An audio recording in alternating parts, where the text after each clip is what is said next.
to modernize infrastructure delivery, accelerate strategic projects, and strengthen public-private partnerships. She's also been a champion of infrastructure-led economic recovery, inclusive development, and the localization of industrial value chains. With a background in governance, engineering oversight, and economic planning, she plays a central role in coordinating infrastructure, investing that supports job creation, spatial equity, and long-term national competitiveness. Thank you, Minister, for honoring us.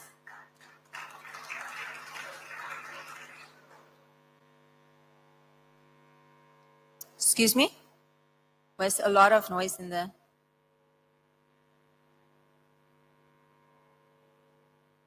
Please settle down. Thank you.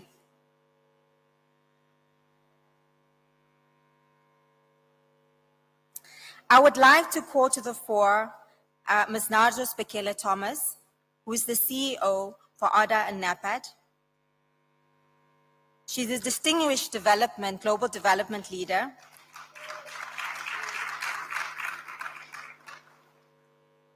And the first woman to serve as CEO of the African Union Development Agency. She oversees continental programs on infrastructure, industrialization, health, agriculture, and governance, driving the African Union's implementation of Agenda 2063.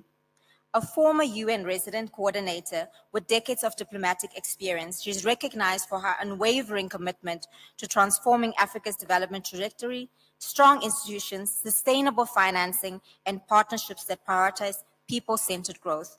A round of applause, please, for Ms. Bekele Thomas.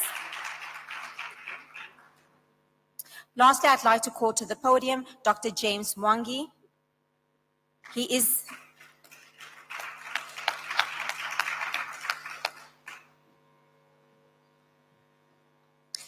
the Group Managing Director and CEO for Equity Group Holdings.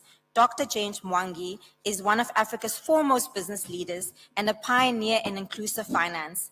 As the CEO of Equity Holdings, he has led the transformation of the organization in one of the continent's largest financial institutions, expanding access to banking, digital services, and enterprise development for millions.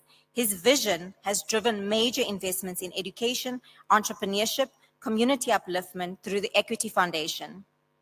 Widely recognized for championing sustainable financing and African-led development, he brings deep insight into how financial ecosystems can unlock infrastructure, growth, and shared prosperity. And I've also recently learned that he is also a philanthropist and has given so much for the inclusion of the underprivileged. A round of applause for Dr. James Mwangi.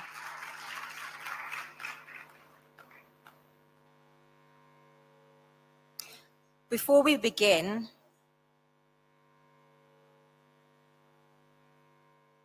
I would also like to extend a welcome to our interpreters, our sign language interpreters, and a round of applause for Sinovuyo and Nicolene, who will be our sign language interpreters this evening.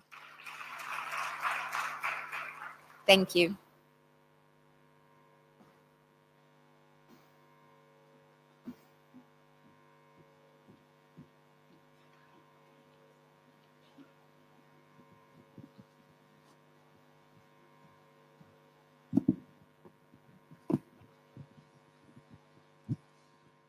Ladies and gentlemen, this is a very important conversation.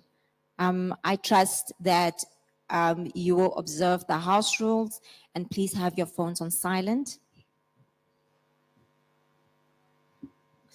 Minister, do you mind if we start with you? Thank you.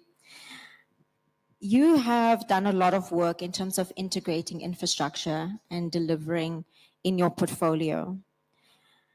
Can we discuss a little bit about how you have introduced more governance and oversight, especially when it comes to public-private partnerships, and how that has enabled, the delivery of the work that your department does? Thank you very much, and good evening to my fellow panelists first, and all the guests who are in attendance here. Well, I come from the Department of Human Settlements. Oh. Yes, I'm representing my sister, Pemi Majodina, the Minister of Water and Sanitation, which is the big length of infrastructure under our economic cluster, amongst other things, of course, as part of the social cluster as well, because they go hand in hand. But now going into your question directly, one, it's more about collaboration first, to ensure that we maximize on every effort that government is making. And I think that's why our work is clustered now. Of course, there are cross areas in which all the departments will belong to and push the policy first in terms of what are the key imperatives that our country would like to drive. So infrastructure is a catalyst, in fact, taken from our priorities of the 7th administration, a catalyst to make sure that we create more jobs, but also ensure that the infrastructure is developed so that it opens even other opportunities, even for business people or any other person who may not necessarily be a government employee. So we look at it as a way in which it needs then to enable all of us to be able to either utilize our roads, they need to be properly built, you need to have sound human settlements, not only houses, but a whole component of infrastructure in relation to a settlement which includes schools and priorities.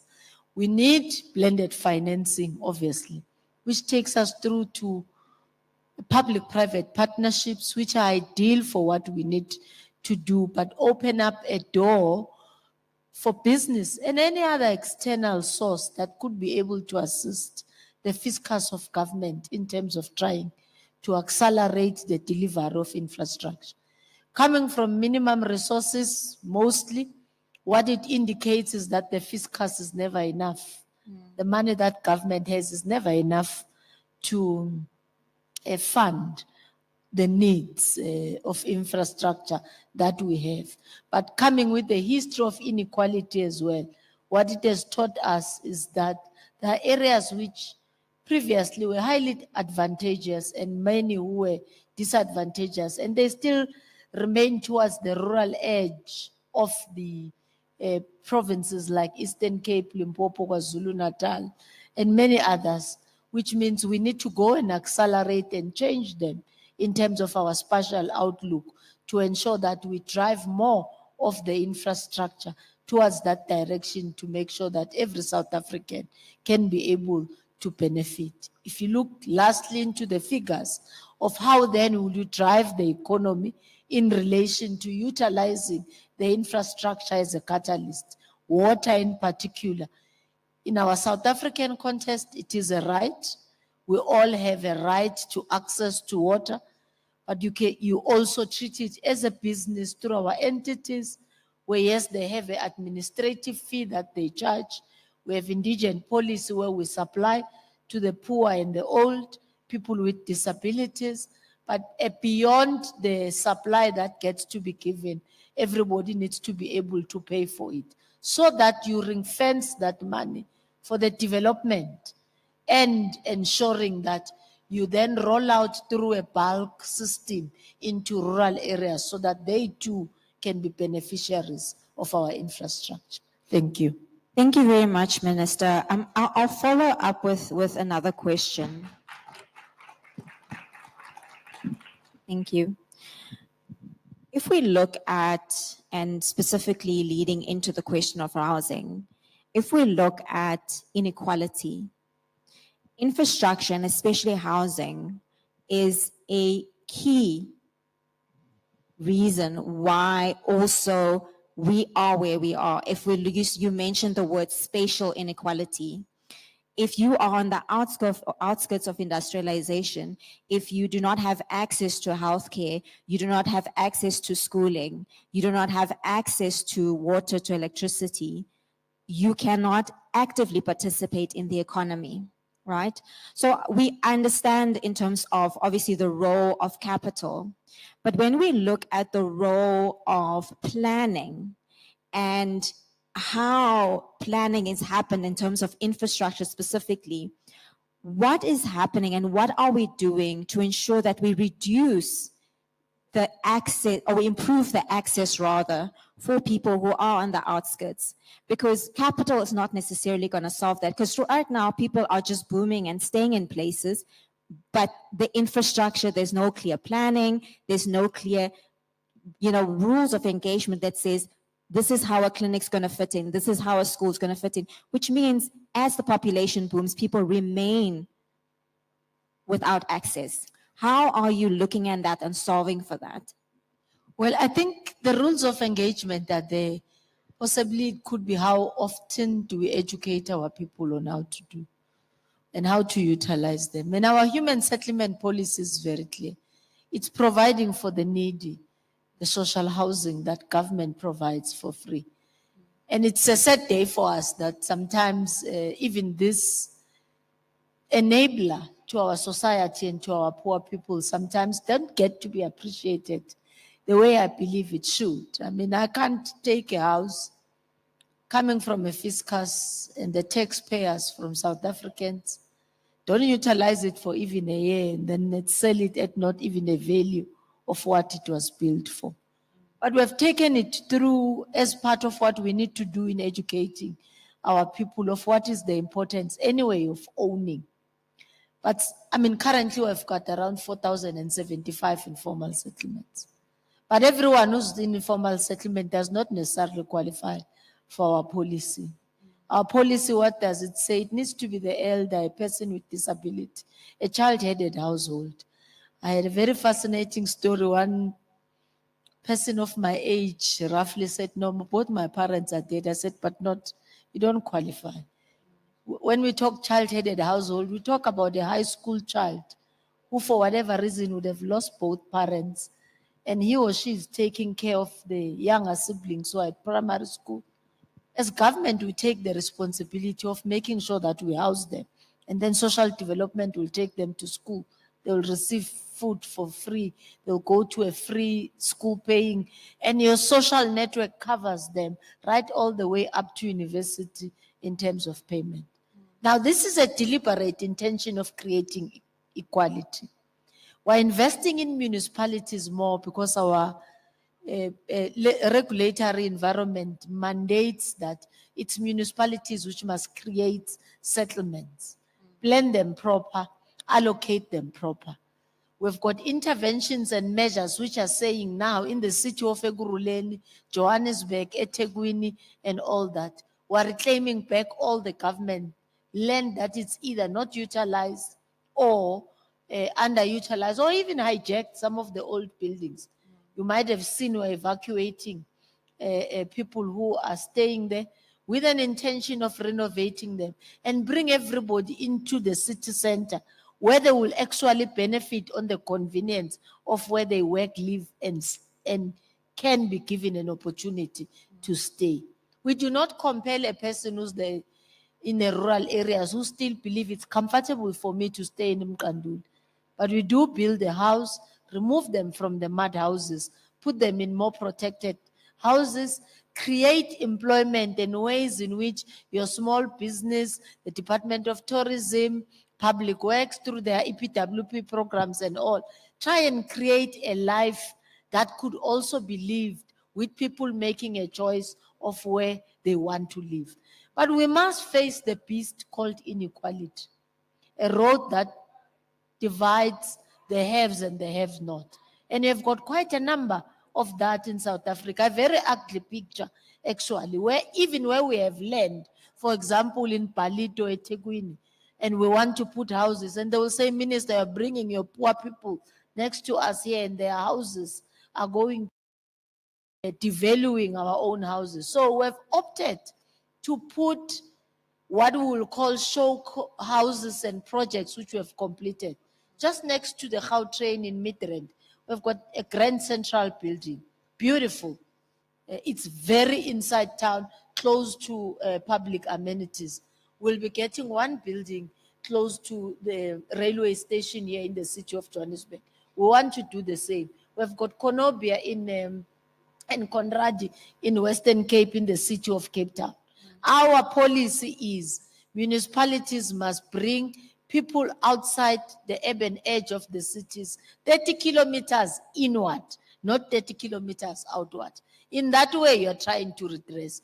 It is a bit costly because the land that is in private owners is made to be very expensive, but we have taken a principled decision. Let's exhaust government land first, which is within that, so that we minimize on the cost of buying land and we don't spend in buying land.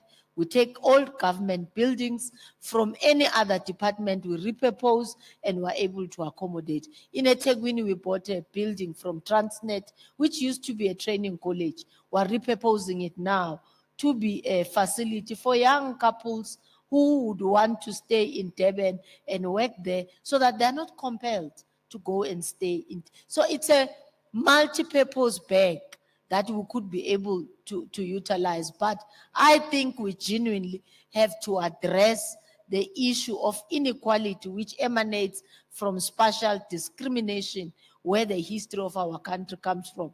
Otherwise, we will see no equality. You will still get a lot of people who die on the road because they are traveling from the area where they sleep to the area where they walk. I mean, work every morning and every evening. It's just not acceptable still. No, absolutely agree, Minister. And a big part of that is also ensuring that there's economic activity within reach for everyone, because housing without economic access is going to be still very limiting. Ms. Bekele Thomas, thank you very much. I'm moving over to you. You look so lovely this evening. I'm going to put you in the hot seat a little bit. I read a piece from Colin Coleman recently. I don't know if you know Colin Coleman. He's the former CEO of Goldman Sachs, and he spoke specifically to the growth that we're going to see in Africa. And I mean, you have such a valued insight in terms of not just South Africa, but Africa as a whole and the role that we play. And he looked at the forecasting that we're going to go into becoming a $44 trillion economy from a $3 trillion economy. And essentially what that means, ladies and gentlemen, is that we're going to see what we're seeing. It's almost, you can, liken it to a gold rush in South Africa, Africa being the place to be. However, we've seen how this plays out in the past, where Africa is a place of extraction and we are being used for the resources that we have. We're going to have one of the youngest populations in the world. We're going to see more booming in terms of the economic growth. But essentially, even though this growth is going to be happening, it's such rapid scale, and we're also going to see mass migration to Africa, we still know that many people will be excluded. In fact, in the piece that he wrote, what he has stated is that, and I've done more research on this, is that what we'll see is that more people are going to become marginalized. More people are going to become poorer, despite the fact that the continent is becoming wealthier.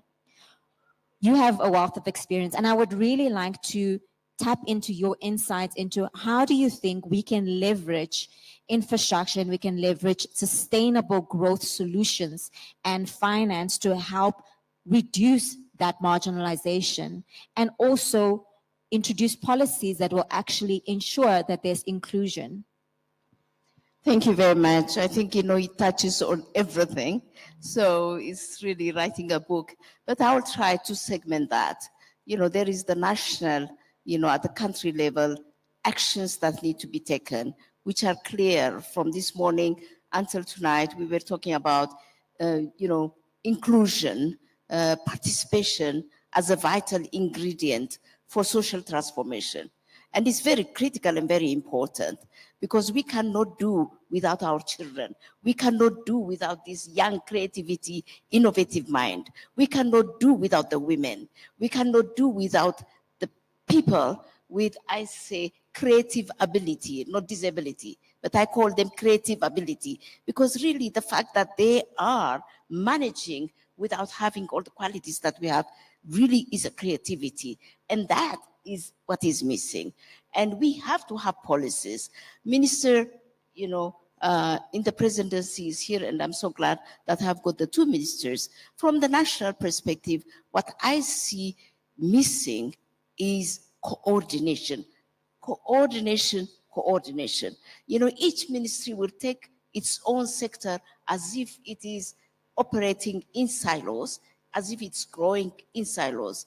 And we need to have that thinking of working together and approaching it in a holistic manner. That is at the government level, both vertical, which is from the federal or national to, you know, the provincial, to the district, to the communities.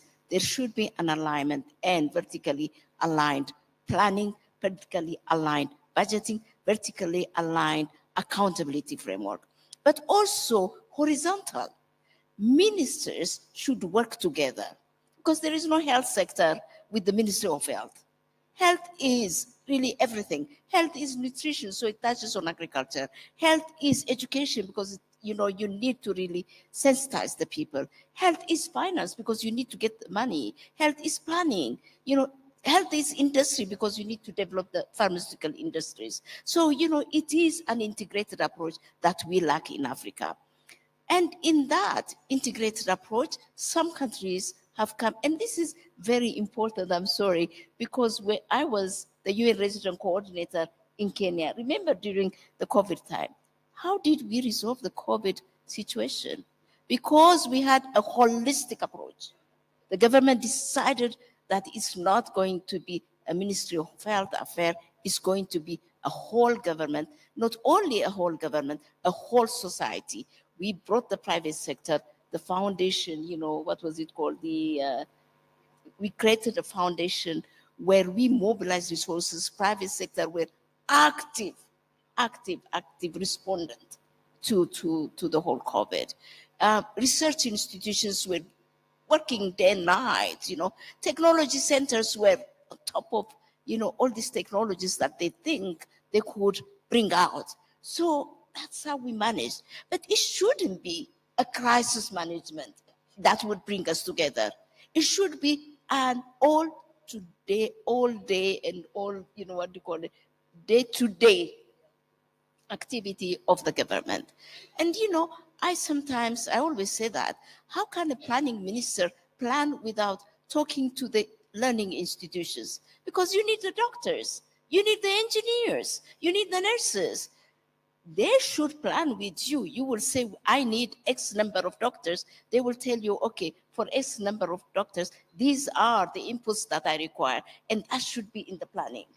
You know, research institutions should be really within the planning at the center, core integral part of the planning.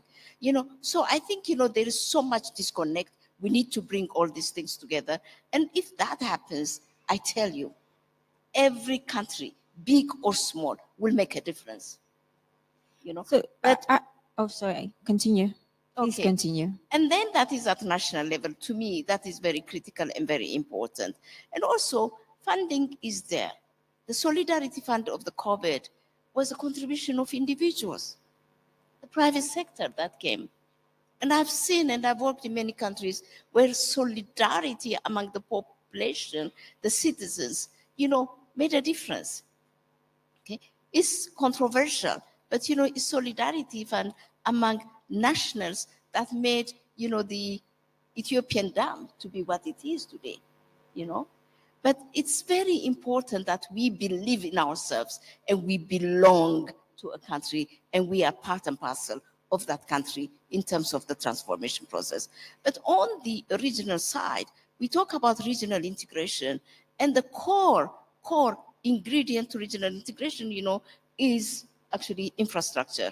So we have got the program for infrastructure development for Africa, a big program that would connect the north to the south, east to west, and all countries connected, having one big market and benefiting, you know, that, you know, from the big population, consumers, and also the big market. But in order to do that, we need that connection.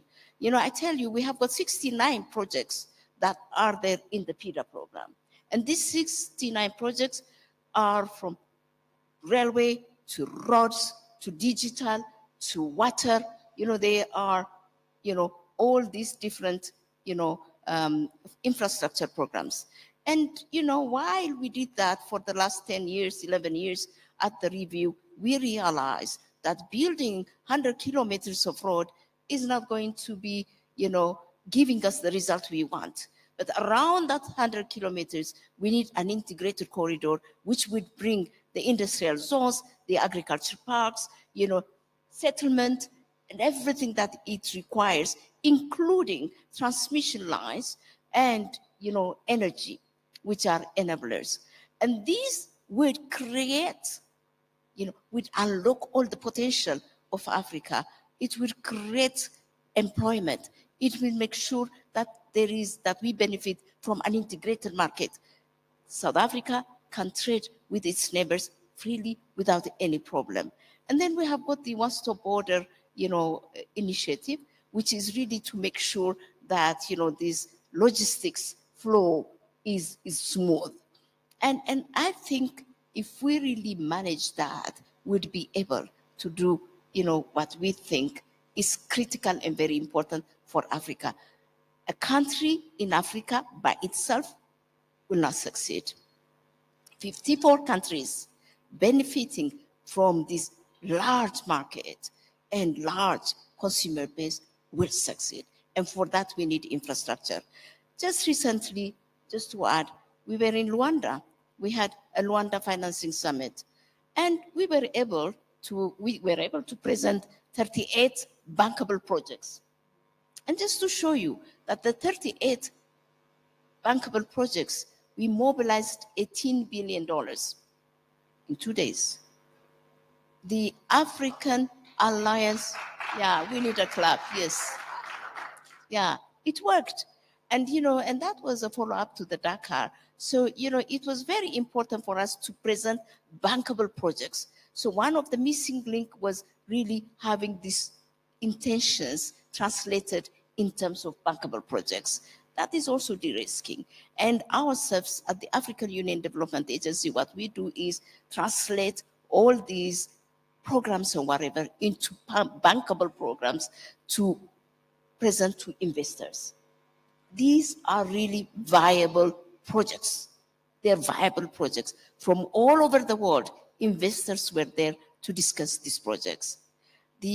Now, the funding part is very critical because as you can, you must be reading everywhere, we have gaps, a lot of gaps. Just on the PITA programs on infrastructure, there is $130 to $170 billion annual gap. Okay? It's huge.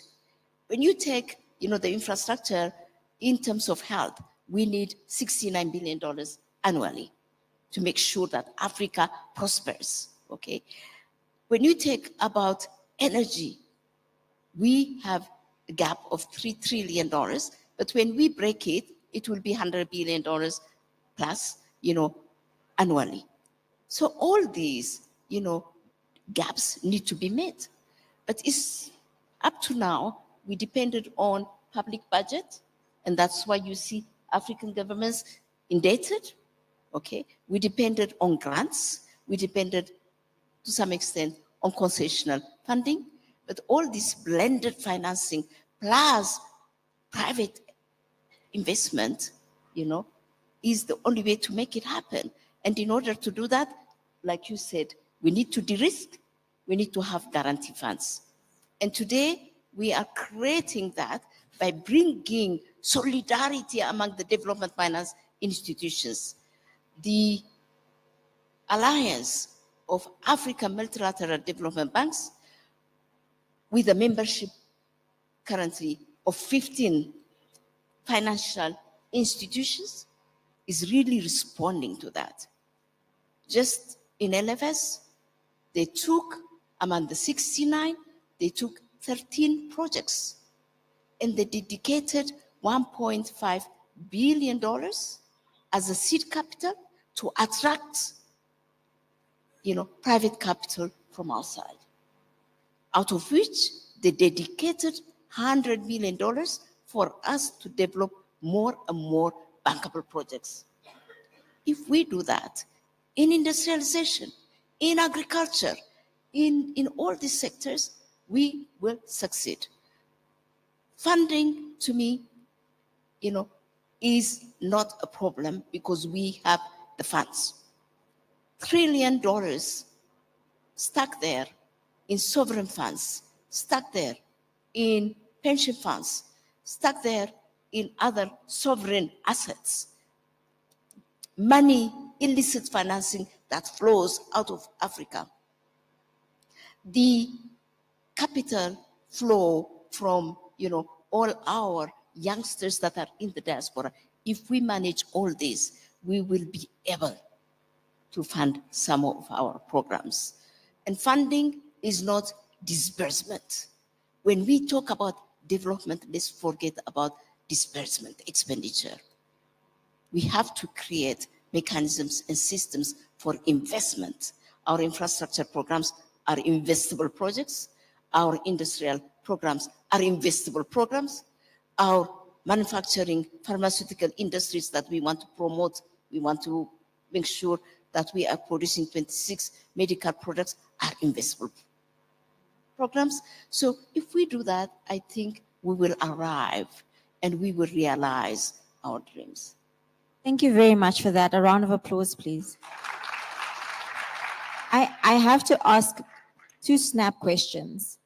You have a bird's eye view from the perspective where you are at. Do you see these solutions as people-centric or project-centric? Because it is the social summit, and ultimately we have to ask the question, is it people-centric? And are the people going to benefit? Truly. And secondly, do you see, looking to the future 2063, Agenda 2063, that the leaders of Africa are actually collaborative in their efforts to get there? Thank you very much. To start with, when we talk about, project, it's a means, the end people. Every single thing that we do should be people-centered. Every governance structure that we put in place should have citizens at the center. Everything should be around our people.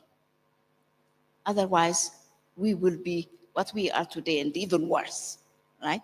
So, we have to be people-centered. And without the people, you cannot do anything anyway, So that is very important. The projects, bankable projects, is really to garner the investment to respond to the needs of the people. So that would, I hope, clarify something. But certainly you touched on something that is critical. We had a review of our infrastructure program for the last 10 years that we did last year, and we came out with some bottlenecks.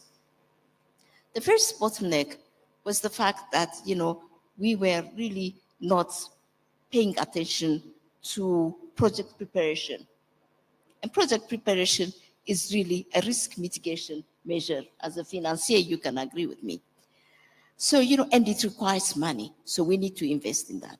The second thing is political will. The political will was so important because you cannot have, a collaborative,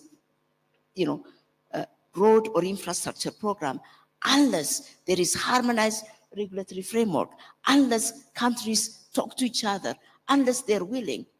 It shouldn't be left to individuals. That project starts when 2 leaders or 3 leaders are in good terms and they stop when they are not really in good terms. It shouldn't be that because we forget the bigger picture, and therefore we're advocating for authorities that manage this regional infrastructure that are autonomous. And in most cases in the Eastern Africa region, it has worked. And in West Africa, where there are authorities for railroad authorities or road authorities that are joint, then it works. Because, it insulates this transformative work, this project, from political interference. And the third thing is capacity. You need capacity in each country. You need the engineers. You know, more and more now we're going into finance because that is what gives us money. We need to really make sure that we have, you know, that we give incentive to our young ones to go into engineering because we need them. We need them to do, you know, to be really there for us because we need all these inputs that we require. And it's a proper planning that is needed, not only for today, but for tomorrow. Capacity to negotiate, capacity to mobilize resources, capacity to manage, all these capacities are really needed. And therefore, our problem has been one big country would do its part, then, you know, when the next neighboring country, a weaker country, cannot do the road. I give you an example from Algiers to Nigeria. Now the missing link is in Niger. And it requires solidarity, understanding the fact that it's only when that chain of road is built that we would benefit from this infrastructure that we have invested in. So political will is very critical and very important. Visionary leadership is critical. Building the capacity and making sure that the whole government works for purpose is also critical. So yes, you're right. No, I Political will is- absolutely agree with you, and thank you for that. You know, you said something so interesting, and I'll circle back in a moment on that. But even in terms of the integration, when we look at that, whether it's housing, in terms of infrastructure, whether it's the integration of education, nutrition, health, it is so critical. What we see, for instance, if we say we want engineers, and we don't have proper nutrition from the beginning, you're not going to get there. We have a situation currently in South Africa where we have a number of youth, children very young, where we identify the problem at education level, but the problem starts where they are not sufficiently, don't have sufficient nutrition at a young age. So when they have to learn, they are incapable of keeping up with their peers. So it is so fundamental that everything is integrated, and integration is such a key word from what I take away from what you've said, and for us to collaborate and look at everything cohesively as an ecosystem. Thank you very much. Dr. James Mwangi, thank you very much. I'd like to move over to you, if that's okay. You're in my space in terms of funding and financing, speak my language. And I want to talk a little bit first, if you can just share with us a little bit before we go into talking a little bit about the finance and financing instruments around infrastructure, some of the work that you've done to really unlock capital for the average person. Thank you very much. Equity Group is composed of banks and insurance companies, and it has a customer base of 23 million customers. And so we have really focused on unlocking financing to those customers.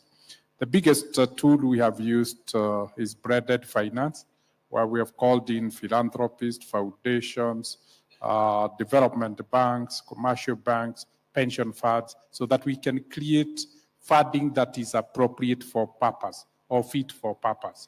If we really need long-term, pensions are very good at that. Development banks are at that. When it comes to microfinance and small and medium enterprises, grants are very necessary so that you can capacitate through training and you can de-risk through credit sharing guarantees. So that kind of collaboration has opened huge opportunities for us. And as a result, we have had to operate with an economic engine made of the commercial entities and a social engine made of a very huge foundation, which is a platform for collaboration by all the partners, so that capacitation and de-risking goes before finance. And the most powerful instrument we have seen is de-risking through guarantees, and then capacitating the borrowers through training, so that they have the same competence with people who are properly trained, because they're in a competitive market. No, thank you very much for that. I'm a big fan of de-risking and especially guarantees. I think we need to incorporate more guarantees to reduce the cost of capital as well as improving access to capital for the average person, especially in terms of small businesses. I want to talk a little bit about some of the instruments that that exist currently and how we can look at social and infrastructure in terms of new blended instruments. Usually when we talk about social, it's more in the context of ESG and impact investing. Yet without unlocking socioeconomic development and improvement, all of this is not possible. But it seems like the two worlds, infrastructure on this side and infrastructure financing and social financing, is separate. Like we're speaking two different things, and yet we just spoke about the fact that everything is for the people. So if it is relevant for the people, how can we look to solutions from a capitalization perspective that can actually bridge the gap between the two? There are two concepts that Honorable Minister and my sister CEO of NEPAD has talked about. The first one is integrated approach. It's the same people. So when you really look at that perspective, the same people who require social investment, education and health are the same people who are utilizing infrastructure. The second concept you have talked about, that was talked about, is people-centered development. If we're really talking about financing, it really needs to focus on people. What are the requirements of the people at a point in time? What is fit and proper to enable our people?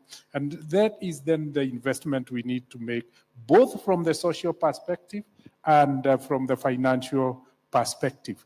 It is when we do financing in silos, these are social investment, and fail to plug and play into a coordinated ecosystem approach. The issue of dealing with the transactional financing, I think that's where we got it wrong. We need to build ecosystem financing that consumes both social financial investments and also financial investments. Yeah. No, absolutely agree. And I think I'm going to put you in the hot seat here a little bit, because that's all great. Yet, when we look at Africa, capital is very expensive. The debt instruments that we have also seem unattainable. If you look at, for instance, South Africa, we've got amazing financial institutions. I think one of the best in the world, yet it's so segregated from the average person, right? Sometimes we're doing a lot to shift and limit that gap. Yet the cost of capital, Africa, across the board is so expensive, number one, even for our governments. That's why, if you look at government spend on debt, it's expensive. It is very expensive. And then when it comes to the infrastructures that we want to develop, and we just heard some of those numbers are staggering of the type of capital and the numbers of capital that we need to bring in. How do we reduce that cost and that burden in order for us to be able to capacitate for these infrastructures, yet not pay so much as Africa? I'm glad that both of us come from the same industry, so we can really debate.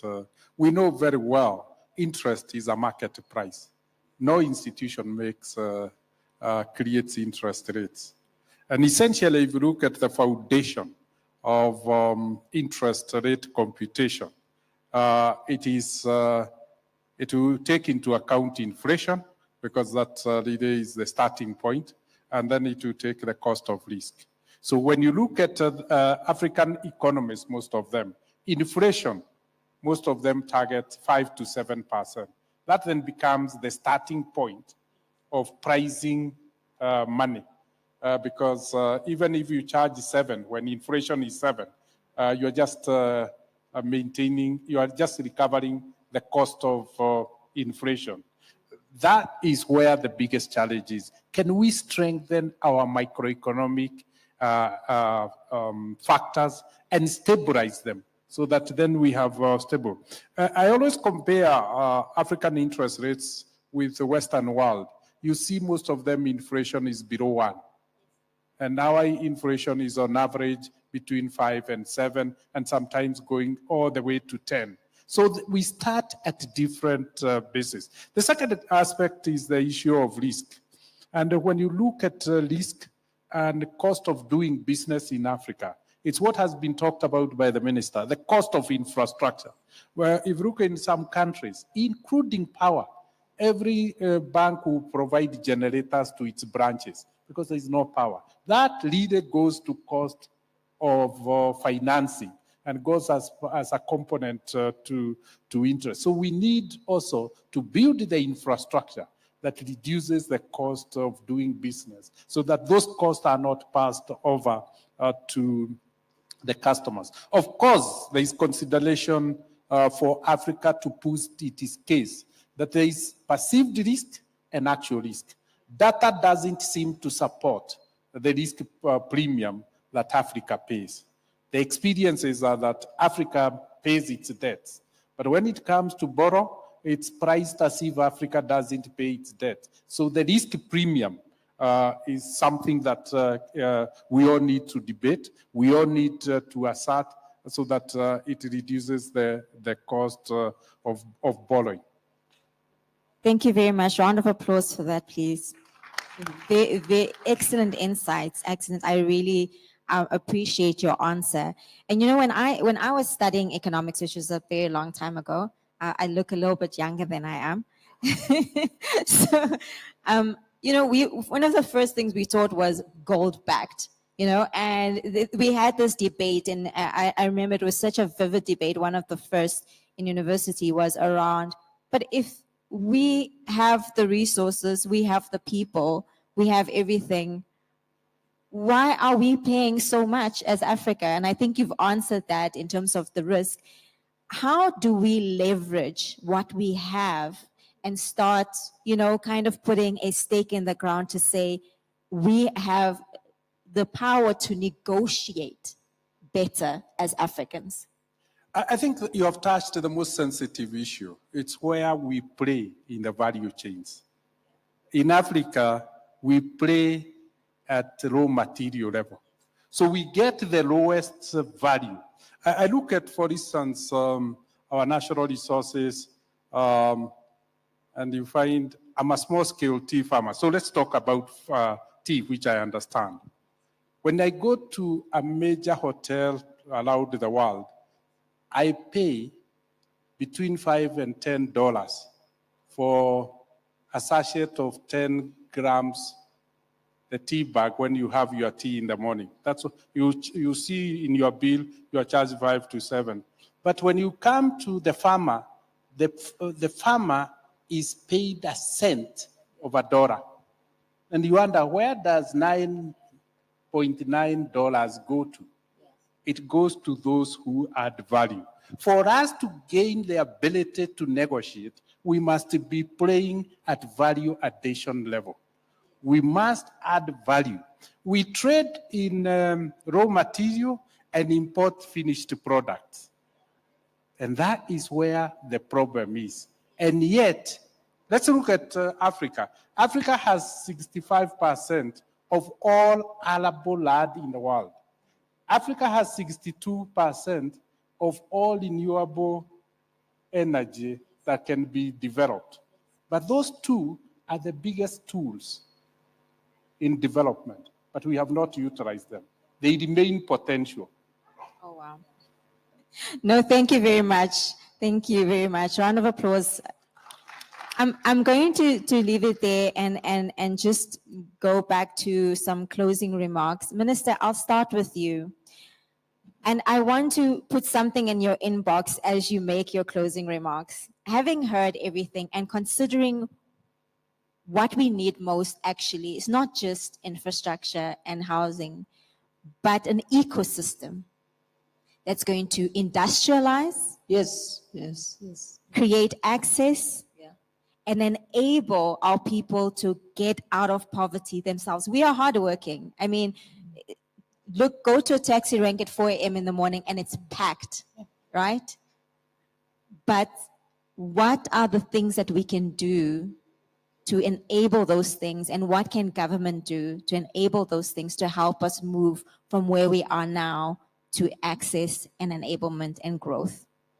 I just want to make an example in responding to that, into the journey of the G20 that brought us to this social summit and ultimately the handover over the weekend.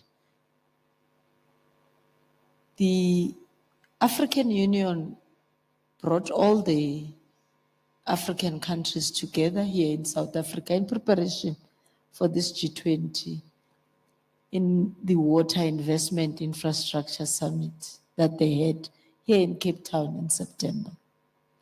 And amongst themselves, they were able to raise close to about 12 billion of projects that are not looking into where the space is, because there's interconnectedness of supply that can make us strong and look beyond the boundary of I am a South African.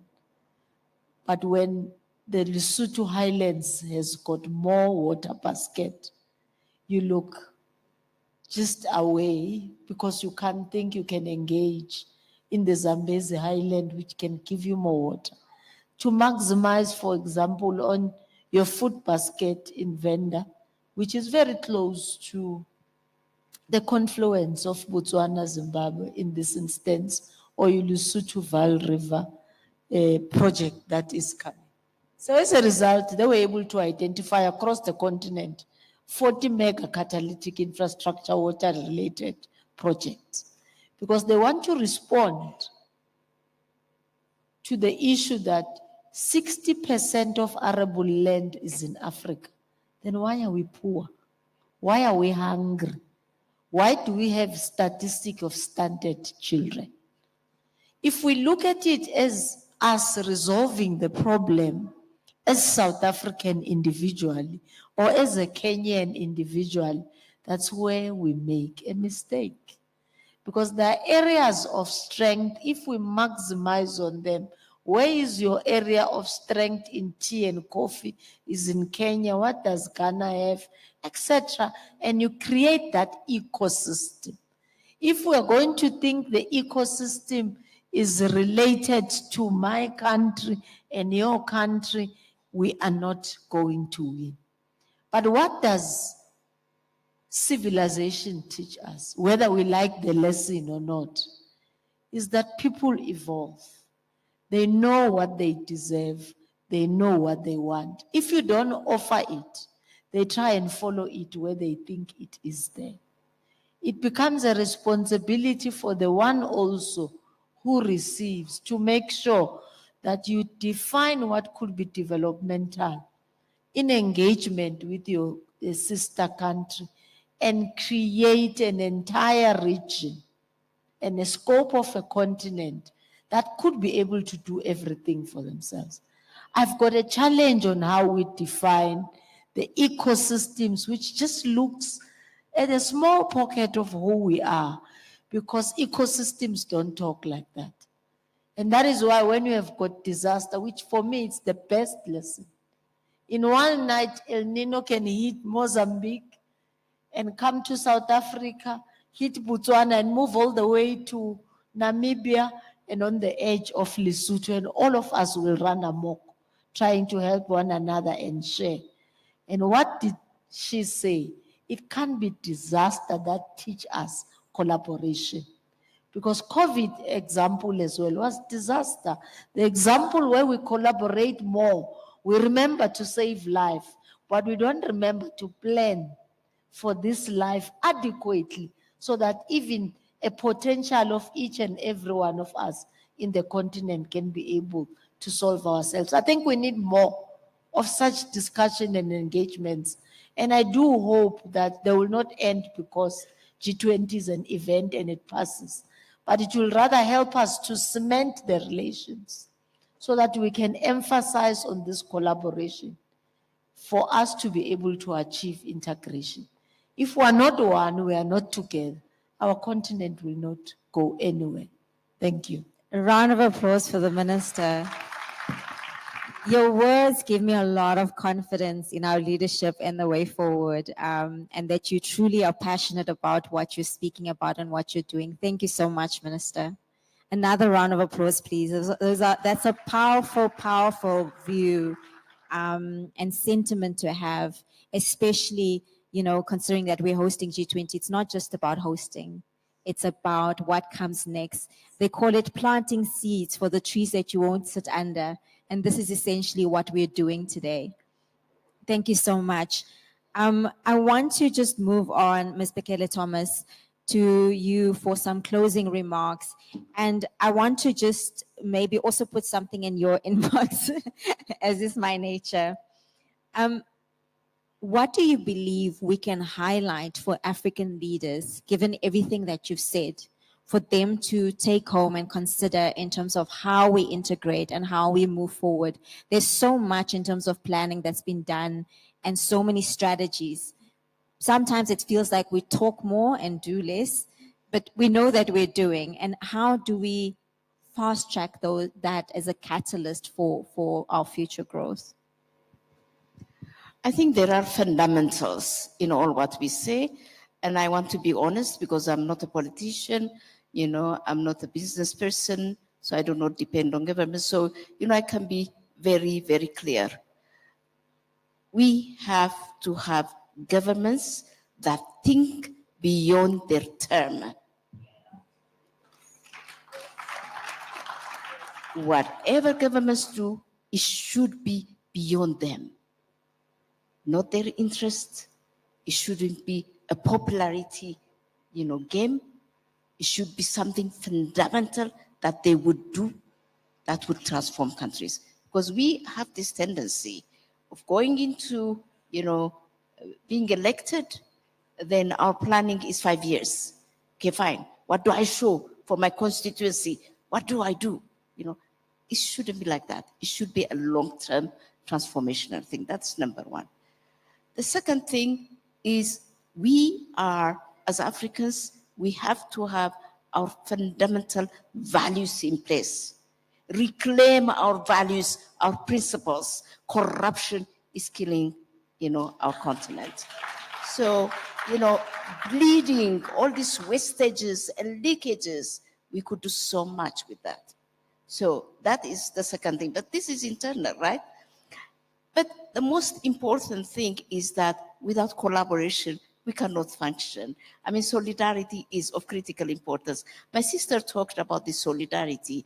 Lesotho, we are becoming, a continent of paradox.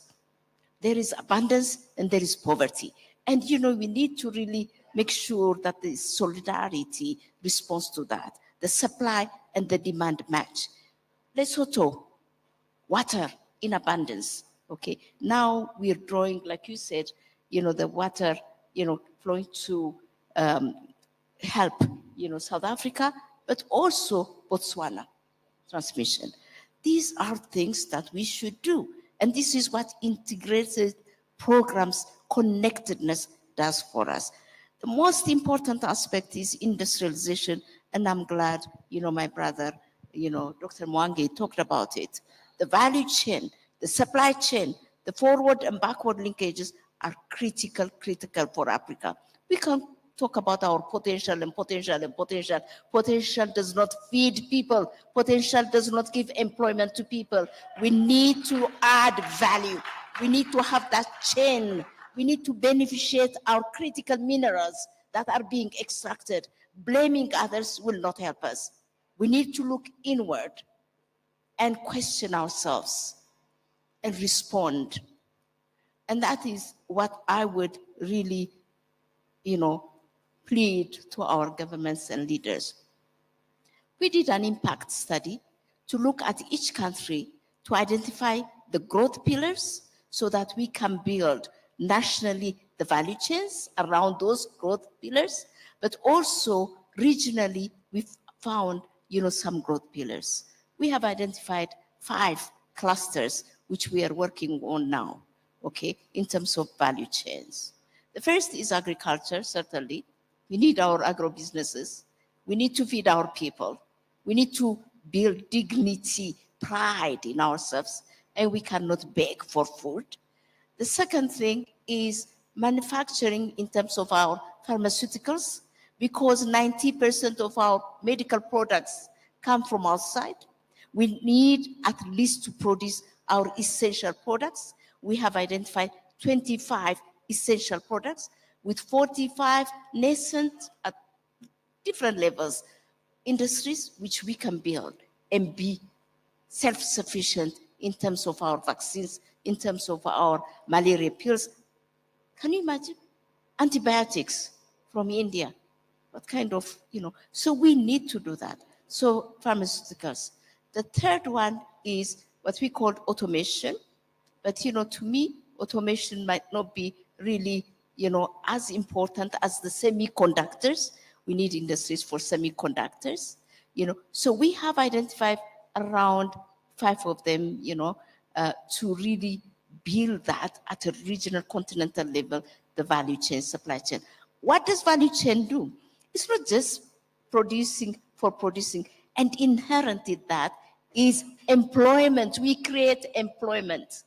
We make sure that our young ones are engaged in these socioeconomic transformation processes. It's only through value chain that we can create employment for our young ones. It's only through that we can give hope to our next generation and future generation. And I think industrialization is key in terms of our socioeconomic transformation in this continent and building that bigger market for our goods and services, because we have to depend on ourselves. Africa first. And, development should be for Africa by Africans. And I think we should have pride in that. And we have to have a dignified life, as we go on. Thank you very much. Thank you very much, Ms. Bekele Thomas. As you heard it here first. Africa first. Africa, we must take care of our own, and we must take care of each other and play a pivotal role in our own development. Doctor, you have the last word.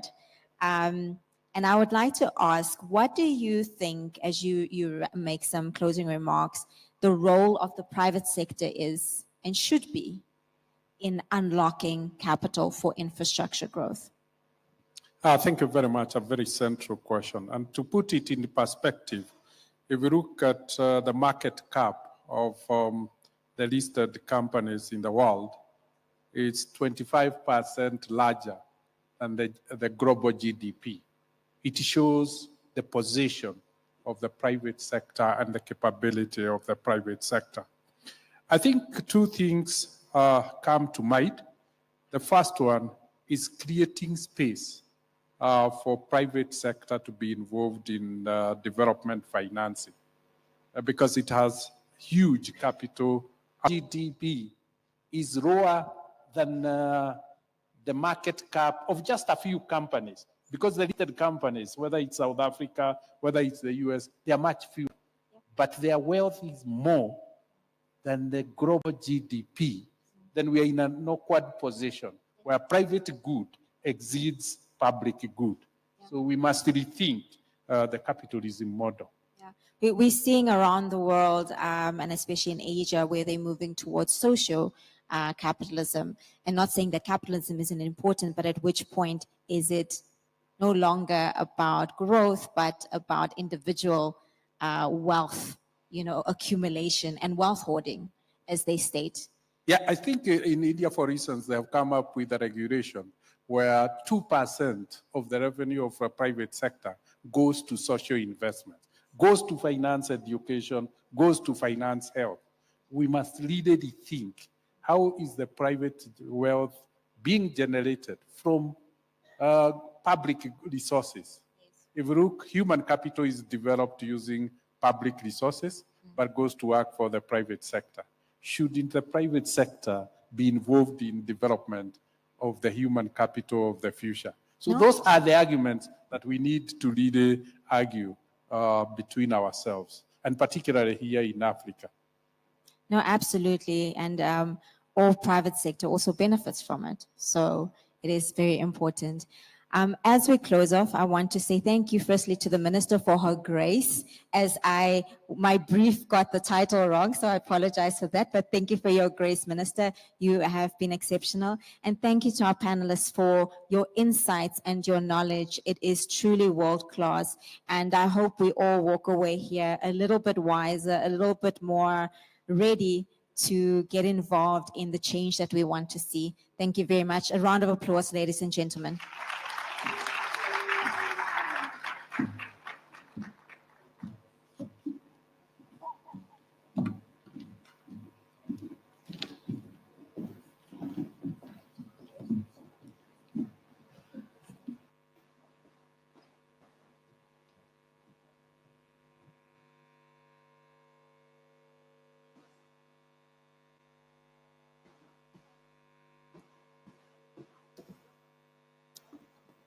Ladies and gentlemen, thank you for your patience. I know we started a little bit late, so our timing is a bit off this evening. We're moving on to the People's Corner, where each of the following speakers will have 3 minutes to make some closing remarks. And I do hope that my brief has all the titles correct this time, so I'm going to assume that everything is correct. We are going to have a few speakers, and each speaker has the opportunity to make some closing remarks and also some remarks around what they believe are key insights around the social summit and their experience in terms of what they want to leave with the audience today. First, I would like to call to the podium the Honorable Minister Sindisiwe Chikunga.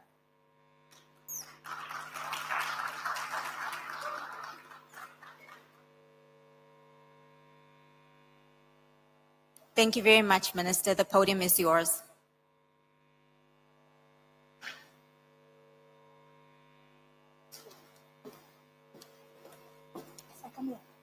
Oh, okay. This one is better. No, thank you very much, Program Director, distinguished guests, ladies and gentlemen. I'm deeply privileged to join my colleagues in contributing to this important side event that is themed Solidarity in Action. And it is taking place on the margins of the G20 Social Summit. And this summit remains a vital platform for civil society organizations, social movements, government, of course, and our grassroots representatives to engage directly with G20 policy processes by elevating voices often relegated to the margins. Our G20 presidency theme of solidarity, equality, and sustainability, it underscores our commitment to making this a G20 presidency of the African continent. And we do this in solidarity with and in recognition of Africa's increasingly catalytic role at the forefront of global well-being. For us, solidarity reflects our vision for a people-centered, development-oriented, and inclusive future. In the spirit of solidarity in action, as an empowerment of women working group, we refuse to treat gender-based violence and femicide as a side issue. As the empowerment of women working group, we elevated it to the core, to be the core priority, and secured unprecedented global consensus. So we had 3 priorities, and among them was gender-based violence and femicide. I must report that all G20 member states, but of course one, agreed with us that violence against women requires a crisis-level intervention, coordinated multilateral response, and of course one comparable to the response mechanisms mobilized for pandemics or economic shocks. The fact that we could not adopt our full declaration and instead delivered a chairperson statement, it is itself a testament to our stance. When it comes to gender equality, we were not prepared and are still not prepared to dilute the language or compromise our principles. I must indicate and say here that if you look at what happened at that time, we are indeed facing a lot of pushback. As a matter of fact, when we're discussing our work, we're told not to pronounce words such as gender, all women and girls, SDGs, Beijing Declaration, and Platform for Change. And this is about the pushback that we are seeing today. However, all G20 member states were in support of our statement that we presented. The fact that we could not adopt it was, of course, a show to us that we were not prepared to dilute what we believe in. In addressing gender-based violence and femicide, we believe that it should be addressed at its roots, and we have to deal with its root causes rather than only reacting to its consequences. By elevating policy perspective on the K economy, which was our second priority, into key G20 priorities, we stood shoulder to shoulder with invisible women whose labor powers childcare, elder care, health care, educational care, or education care, and domestic work care. The women who are not here today, the women who dress us, who wash our dresses, who iron them, who make us look good, and who make us able to be seen as leadership, and yet they remain at home and not recognized. Our take is that through a K economy, they must be recognized. They provide the labor that sustains human life and well-being. We mobilized around a fundamental truth that the K economy is not peripheral to economic development, it is central to it. With the K economy as a priority, we ensured solidarity in action through the elevation of the voices of the most forgotten, the women, youth, and persons with disabilities as the contributors and recipients of the K economy. And we did this from Mkondo to Mshwati and to all the 9 provinces, the African continent, and the globe, in Colombia, in China, and in Chile. We have concretized solidarity in action through our G20 legacy projects, including the development of a K economy strategy for South Africa. We have also been invited by the African Union to contribute to the development of an AU convention on the K economy in Africa. And this, we believe, is solidarity in action. Our work on disability inclusion has demonstrated solidarity in action from the very center of the government. As a legacy of our G20 chairship, that is the Empowerment of Women Working Group, we are going to establish, and we are establishing, the Disability Inclusion Nerve Center, a national coordination and innovation hub that will be dedicated to advancing a disability-inclusive society. At the global scale, the All China Women has actually contributed 2.5 million rand towards the establishment of this Disability Inclusion Nerve Center and Data Observatory, a demonstration of solidarity through action. And we invited anyone who has got money to please add some money onto this one. If there is anything that we'll be happy about, is to have the Nerve Center for Disability Inclusion in South Africa.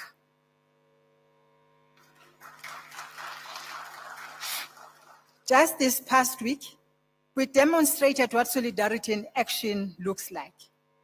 In Mshwati, in rural community, in KwaZulu-Natal, we convened a G20 rural economy engagement and a women's trade fair in partnership with First Rand Empowerment Foundation, FNB, SIDFA, and local government. The design was intentional to share information, connect women to financial institutions, and in this case, I'm talking about rural women, young and old, with disabilities as well, and host a buyer-driven fair. And this happened just last week. That is immediately after our ministerial meeting. We said, let's take G20 to our rural part of South Africa. And that was after taking it again to Umkhondo, so that the ordinary rural people and farm dwellers can also experience what G20 is about. And they were very excited about it. So for us, financial inclusion is not merely a banking conversation, although that matters. It is fundamentally a justice conversation.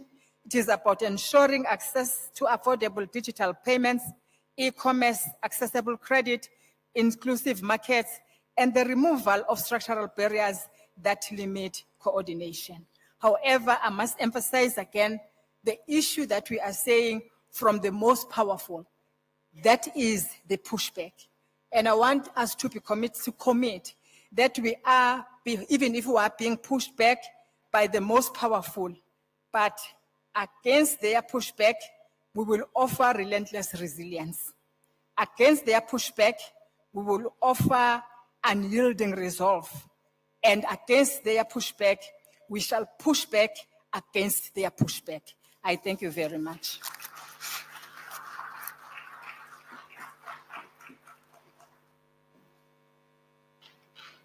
Thank you very much, Honorable Minister Sindisiwe Chikunga, Minister in the Presidency for Women, Youth, and People with Disabilities. Another round of applause, please. Next, I'd like to call to the podium Mr. Brian Kokoro, who is the Managing Director for Africa Open Societies Foundation, for his 3 minutes. Thank you, sir.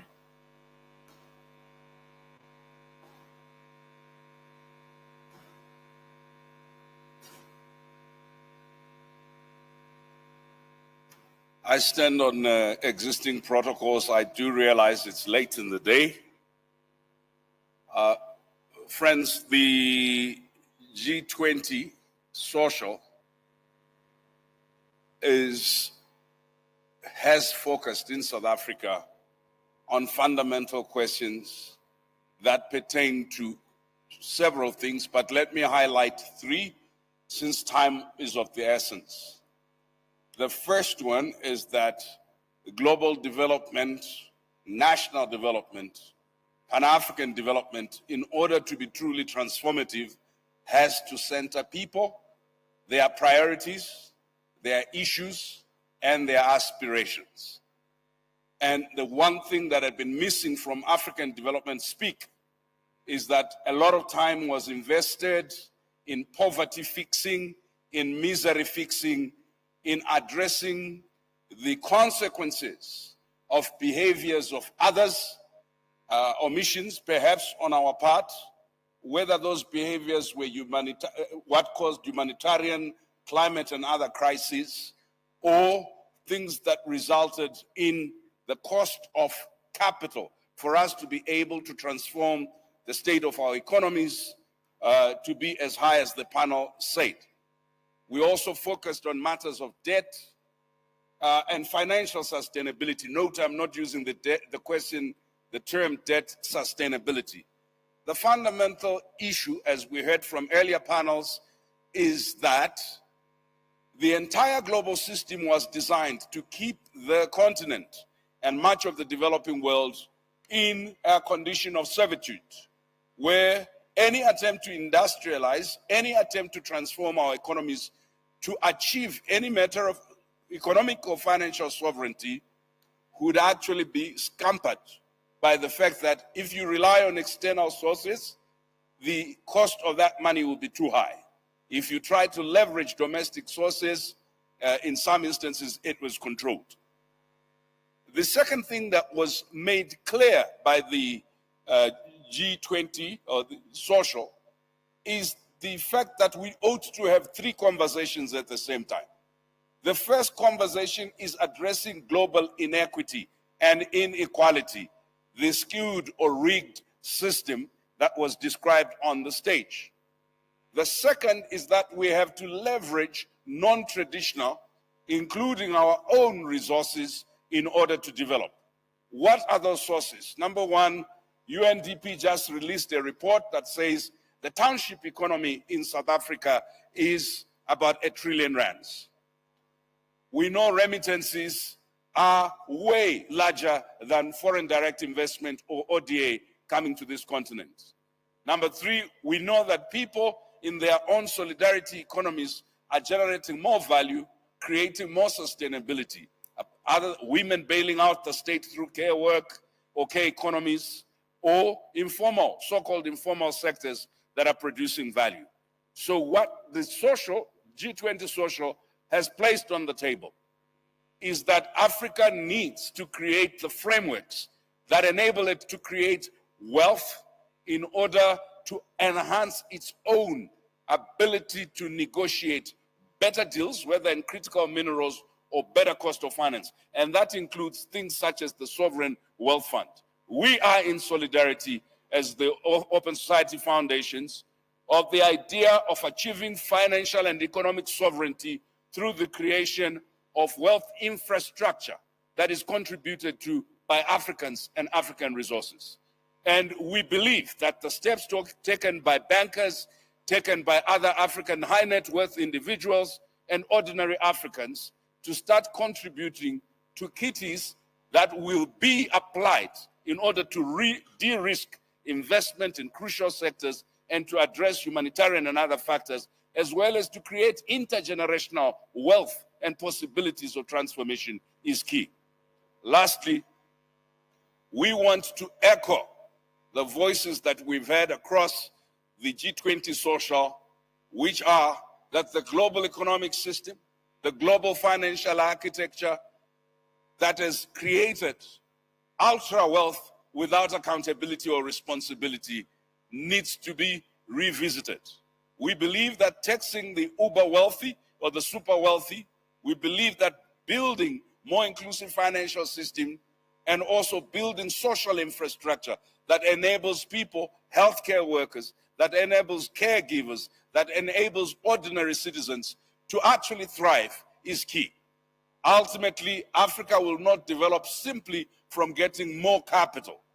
Number one resource is Africa's human resources, that the ability to invest in skills. Otherwise, what will happen is that Africa will talk about critical minerals. But if you look at our universities, our technicons, research institutions, there's not enough investment in building the skills that will leverage and power future economies. We can walk and chew gum at the same time. So we stand in solidarity with what South Africa's presidency of the G20 has done. Place critical agenda on for debate by the whole world and seek to mobilize the rest of the global majority world into a consensus, into a conversation. It is not so much about those who were not here. It is about those who have been here. The world is run by those that participate. And it's high time we realized as Africa that the greatest achievement is to hear South Africa and the African Union speak with one voice. What South Africa has placed on the agenda of G20 reflects and mirrors what Agenda 2063 had put as legacy programs. If it ends here, then we would have failed. This conversation must go beyond Johannesburg, go beyond Washington. This conversation must be a conversation about the people of the world taking back their power to reshape the future of world economies, the future of world governance, the future of multilateralism and global cooperation. We stand in solidarity with G20 Social, and we remain committed to support the sovereign will of people who've been oppressed consistently under chattel enslavement, oppressed under colonialism, oppressed under apartheid, and now seek liberation. No one can tell you not to be free. No one can tell you what words to use for freedom. I want to leave you with this anecdote. Nelson Rolihlahla Mandela was called a terrorist for daring to say the system that made his people subhuman was unacceptable. What will your generation say? Will you worry about the names that you are called, or will you look at the higher price, which is there is no liberation that happens by permission. There needs to be more than outrage, a commitment to implement what comes out of Johannesburg. Thank you.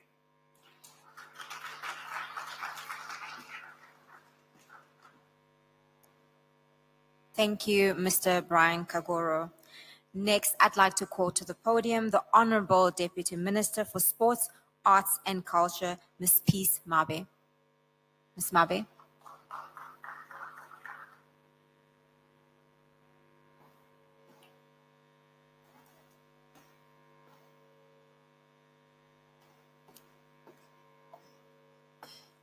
Thank you very much, Program Director. I will stand on the protocol that has been established. Distinguished guests, thank you very much for the opportunity.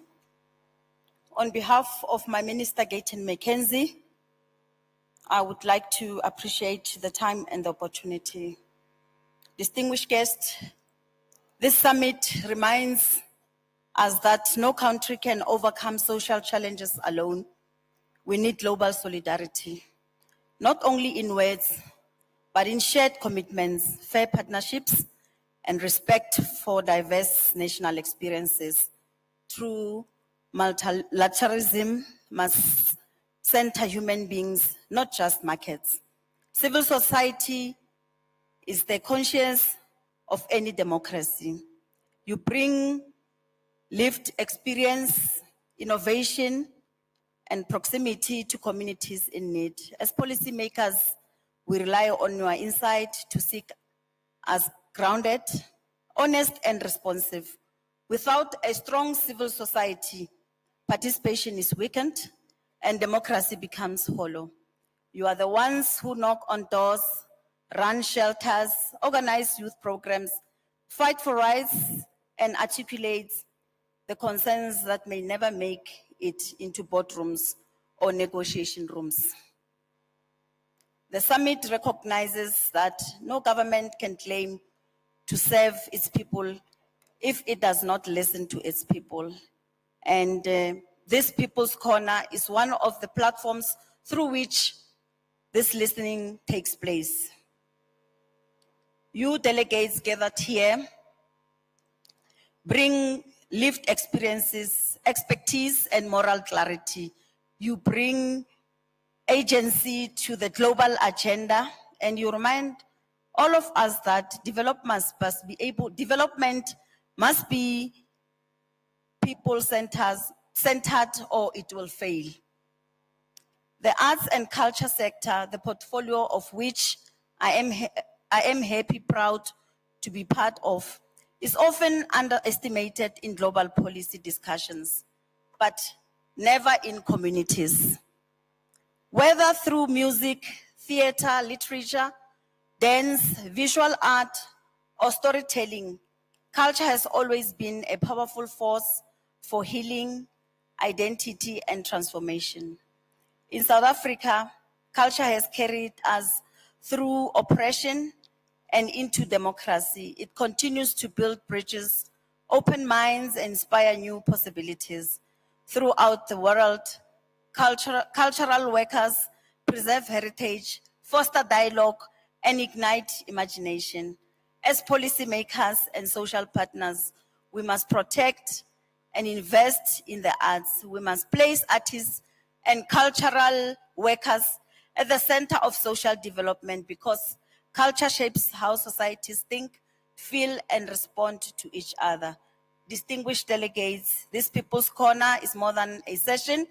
It is an invitation to speak boldly, to listen deeply, to question fearlessly, and to co-create solutions grounded in dignity, justice, and humanity. Let us embrace the spirit of Ubuntu. I am because we are, because the success of one community strengthens all communities, because the well-being of the world depends ultimately on the well-being of its people. Thank you, Nyabonga.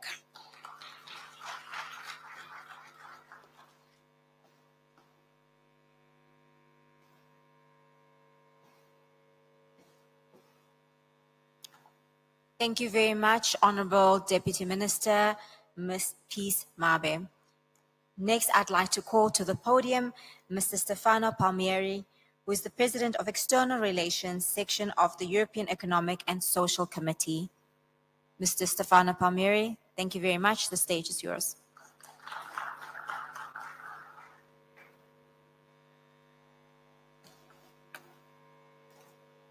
Good evening, good night, ladies and gentlemen.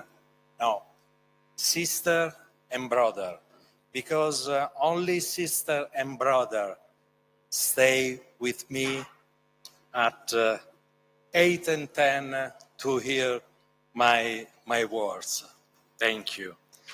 On behalf of the European Economic and Social Committee, the House of Civil Society, social partner, entrepreneur, and trade union, is a true honor to stay with you today.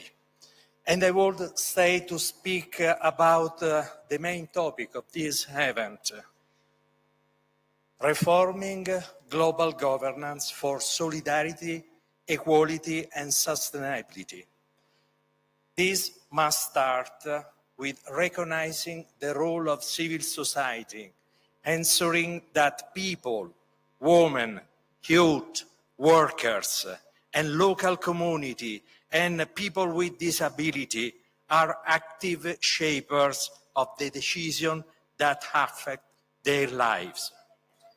It's like a Sibonanga.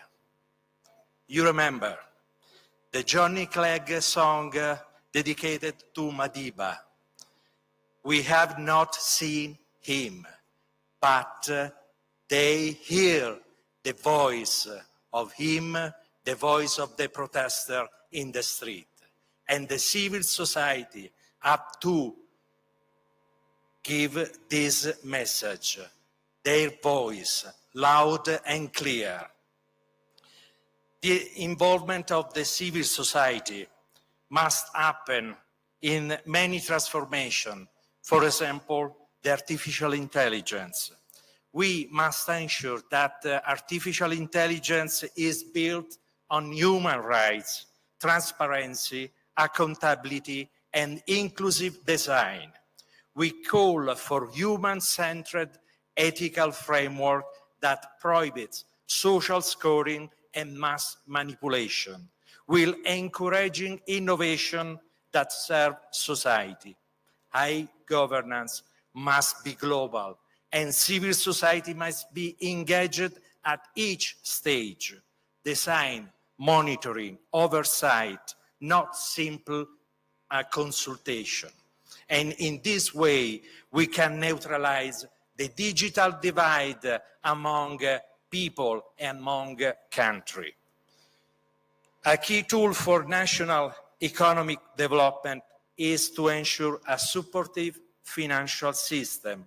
And unfortunately, today, financial system is failing to meet the expectation. Many loved countries are in or near debt distress, forced to spend more on debt service than on education or health. The debt crisis has become one of the most pressing obstacles to inclusive and sustainable growth. The governance of global finance must become more inclusive, democratic, and responsive to African-led priority. And our committee called for a fairer global finance architecture, one that delivers debt transparency, effective restructuring, and innovation through debt for climate or debt for education swaps that link sustainability with social progress. Reforming global governance lies at the heart of the G20 summit. The current international order no longer reflects the reality of our interconnected world. We call for a reinvigorated multilateral system, one that is representative, transparent, and accountable for all, and not for a small number of a country. Our committee advocates for a transparent, efficient United Nations and for restructuring global finance to align with climate goals, moving beyond GDP and put at the center of our agenda the well-being of the citizen, not the GDP. as a measure of the progress. The G20 must become a platform not simple for state-to-state negotiation, but for people-to-people governance, where civil society has a real access and influence. Achieving these goals will require a long journey, and European civil society is ready now to embark on with you, not in front of you, not behind of you, but beside you. Asibonanga. Thanks.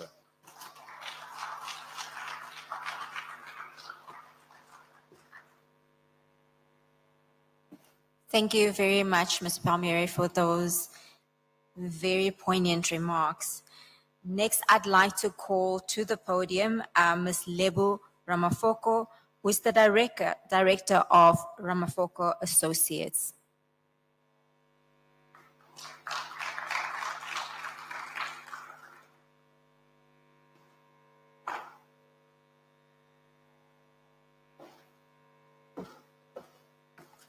Program Director, distinguished guests, I stand on the protocol that has been established, and let me thank all of you, and I suspect it's all members of civil society who stayed until this late hour.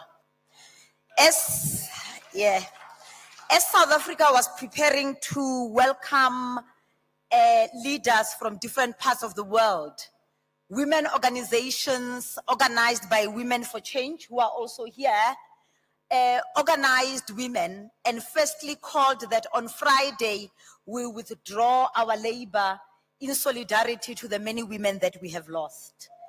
And I'm standing here today just to emphasize that there can be no peace and prosperity in the world if women are not safe and they are free. Because indeed there is a war waged on women across the world. This is a global war that requires global attention. From 25 years ago, the UN Security Council took Resolution 1325, which amongst others recognized the commitments made in the Beijing Declaration and Platform for Action, which was taken 30 years ago, expressing concern that civilians, particularly women and children, are adversely affected by conflict, including as refugees, displaced persons, unemployed persons, persons living with disability, etc. And this resolution also recognized the central role that women play in the resolution of conflict in peace building. We all know the costs of GBV. It has economic cost, it has cost to the family structure, it creates instability, it's a development barrier. And different communities experience GBV differently, with rural women, women living with disabilities facing more barriers to services and in many instances not being believed. And we believe that unless and until you resource community-based organizations, you will not be able to deal with the problem because they are the ones that are closest to it and provide the most effective prevention and response. With the growth of digital, we have also seen new forms of violence emerging, and many countries will need to basically develop digital literacy and update laws on the different abuse that people face as a result of tech-enabled violence. But what aids and creates fertile ground for GBV is the lack of governance accountability. Through illicit financial flows, corruption, and a lack of many governments to lead justly and fairly, the poor have become poorer, exacerbating GBV in many communities. The other issue that is exacerbating GBV is climate change, where the world economies have excluded the world's 99% and have benefited the 1% richest people in the world. So what is the call?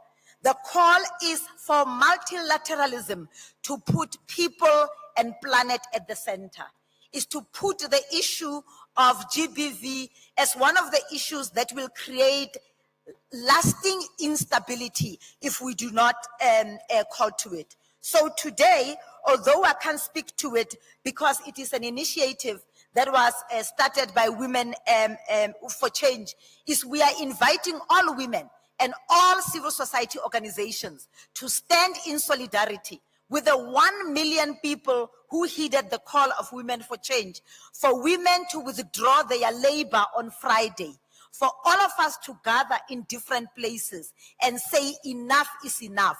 There is no global economy when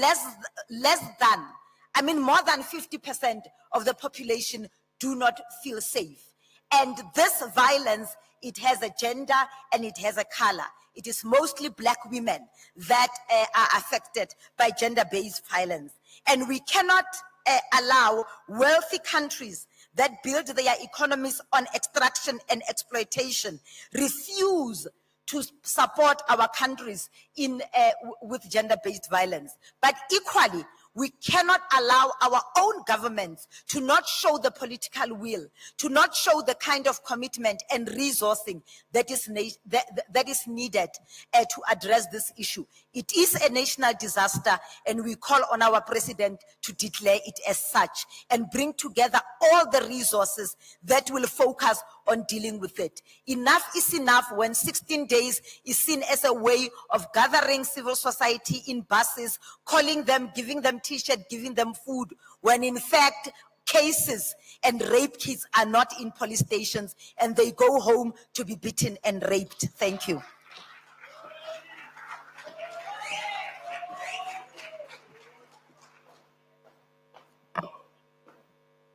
Ms. Lebo Ramafoko, you have really ignited the crowd, and everybody truly understands what you spoke about. In fact, you would have noted the purple color throughout social media in South Africa, because this is such a earnest and authentic plea from all corners, from men and women, to say we want to feel safe. We want to feel safe in our homes. We want to feel safe in our country. So thank you for those incredibly inspiring remarks. Next, I'd like to call to the podium. But first, before I call, are you still with me? Thank you very much. Thank you. Next, I'd like to call to the podium Ms. Sabrina Walter from Women for Change.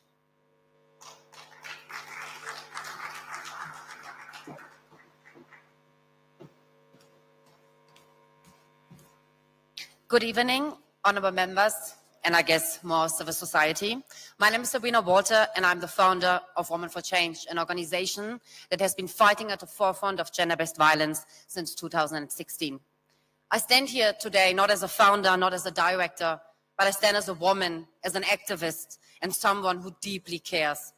Because in South Africa, gender-based violence and femicide is not just another issue, it is a national disaster. In just 1 year, 5,578 women were murdered in South Africa, an increase of 33.8% from the previous year. 117 rape cases are opened every single day at police stations across the country, while 95% will never be reported. Those are not just numbers, I remind you, those are mothers, daughters, sisters, women with dreams, women with names. Gender-based violence and femicide is not a crime problem. It's not a political issue. It is a human rights crisis, and the South African government is failing to respond with urgency and to its demands. On 11th of April this year, Women for Change carried an unburied casket to the Union buildings, handing over a petition for the government to declare gender-based violence and femicide a national disaster. 5 days later, the government announced a 90-day blitz. Since then, 7 months have passed, while another 3,300 women were murdered. But yet, once again, no urgency, nothing. Today, the petition, which is calling for gender-based violence and femicide to be declared a national disaster, has grown over 1 million signatures. 1 million pleas, 1 million cries for help. 1 million people saying enough is enough. And still, we are waiting for action. So this Friday, the 21st of November, women in South Africa and members of the LGBTQI+ community, and by now, members from all over Africa and all over the world will stand against gender-based violence and femicide. We are wearing black. We are not going to work. We are not doing unpaid labor. And we as women will not spend money on Friday. At 12 p.m., the nation will fall into a complete 15-minute shutdown, 1 minute for every woman murdered each day. And lastly, I want to say thank you to the millions of people across the world who have turned their profile pictures purple to stand in solidarity with us and the women in South Africa. Buildings and shopping centers lit up purple, thousands of survivors sharing their story every single day. And allies from Africa, Europe, Asia, the US are standing with us. The world has heard us, and now South African leaders must finally listen. Thank you.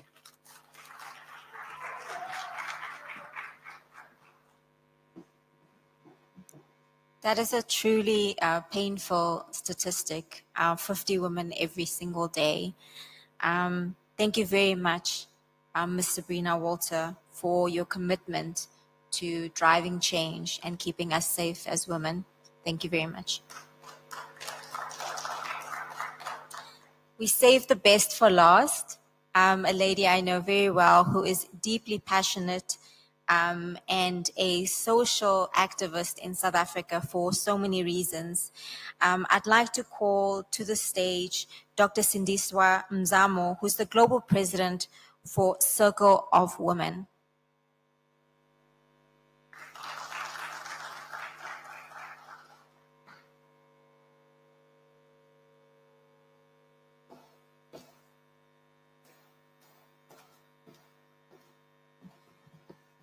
Thank you very much, Program Director. And I'm rising on existing protocols. And I'm the last one in the session. And also to actually talk about what is economic empowerment? What is financial inclusion? Because that's very important for us as women to understand that financial inclusion is very important. Economic empowerment is very important. And we've been working with the South African government. I'm also the co-chair of W20. And in our last inception meeting, we hosted global women leaders with all the countries of G20, including the US. And we agreed that there is nothing about us without us as women, which is, I am because you are. And that's very important to make sure that as we rise to the occasion, to the G20 summit, who are we as women leaders? What do we stand for? We stand for financial inclusion. We stand for the K economy. Well, we stand for gender-based violence. And also, if you look at the whole powerful 3 sessions or 3 priorities of the G20 Women Working Group, it's financial inclusion, it's the K economy, it's gender-based violence. As Women 20, all the heads of delegation that came from all the 20 countries, we dealt with this powerful issue of actually saying that we need to focus on empowering women in our member states through access to markets, through access to finance. And just now this afternoon, I was attending a session with the World Economic Forum where I was speaking as a global leader where they've just launched a session called The State of Social Enterprises, which is unlocking the inclusive growth and jobs and development in Africa. Guess what? 55% of these entities, they are women-led. 37% of these entities are youth-led in Africa. And let's give a round of applause for that. We are definitely advancing, and South Africa is leading. Also, in closing, Program Director, this is a G20 for Africa. As the South Africa presidency, when South Africa called African leaders to actually support Africa. But there's one thing that we need to talk about, the issue of global financial restructuring. My brother said it here. We are actually talking about a challenge that we have on debt crisis. There are countries in the continent right now that are servicing debt. There are countries right now in the continent that cannot invest in infrastructure, that cannot invest in education because they're debt servicing. Illicit flows, we're talking about 90 billion that is actually being taken out of Africa. As women of Africa, we are saying no. Let us actually make sure that we stop the illicit flows. And with those words, Program Director, I'd like to say thank you very much. I am because you are. And that is the mandate we are carrying as global women. And that's a mandate that we are carrying as W20 and making sure that as we lead our global leaders, as we start discussing, engaging tomorrow on our thematic areas, coming up with a declaration, we are definitely going to put women, youth, and people with disabilities at the center of the declaration. Thank you very much.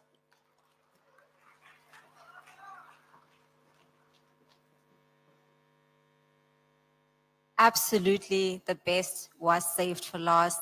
Thank you very much. Another round of applause.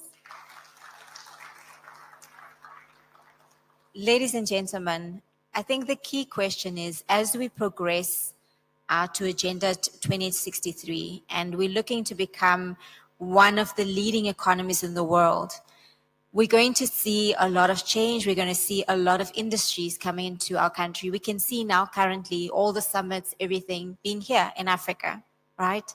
It's not a coincidence. It is because everyone can see the growth that is coming. The questions we have to ask, and the questions that are being asked, is what is the social impact?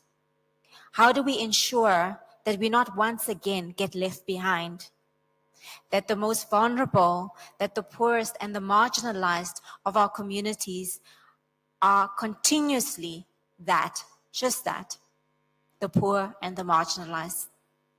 So it is imperative that we ask key questions. It is imperative that we participate in our own economic growth instead of just watching others profit from us as Africa. Thank you very much. I'm Cleola Kunene, and it was my privilege to be your program director this evening.